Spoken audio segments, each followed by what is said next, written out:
What's up guys, Miss here back with another Star Wars Galaxy of Heroes commentary video. Today I'm going to talk about the Droids Fight Back event that was just brought back yesterday.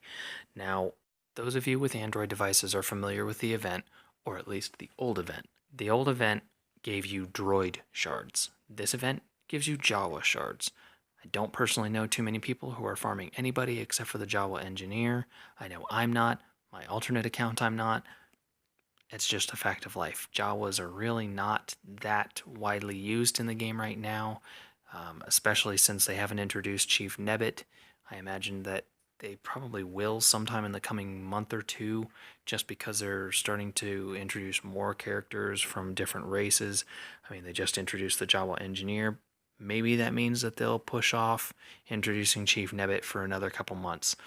But the main thing is, it's not as awesome as it used to be. I'm pretty sure I finished the last Droids Fight Back event with like 20-something tier 7 training droids. It was incredible. This one, I don't know if I'm going to even end up with one tier 7 training droid. Another thing they changed, now it is a tiered event that has energy cost associated with each attempt that you try. Now, those attempts can be refreshed with ally points, which is nice because for some unexplainable reason I decided to start stockpiling my ally points the day before this event started. So I started the event with like 1,500 ally points in the bank to just restart a few of these stages.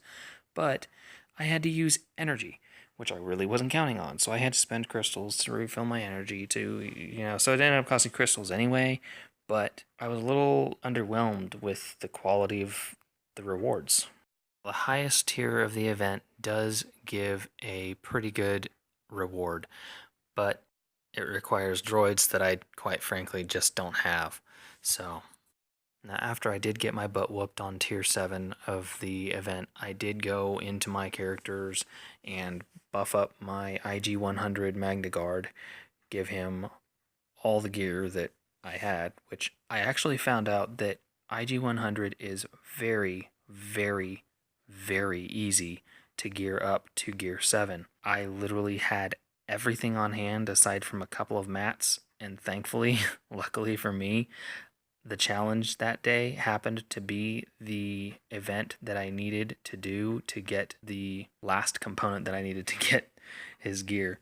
So I was able to gear him all the way up to gear 7, as you can see, very easily with minimal extra work, without having to go and farm too many resources. So the good news for all you IG-100 Magna Guard fans who haven't geared him up yet, he's not that hard to get to 7 at least. As always, like, favorite, subscribe, and I'll catch y'all later.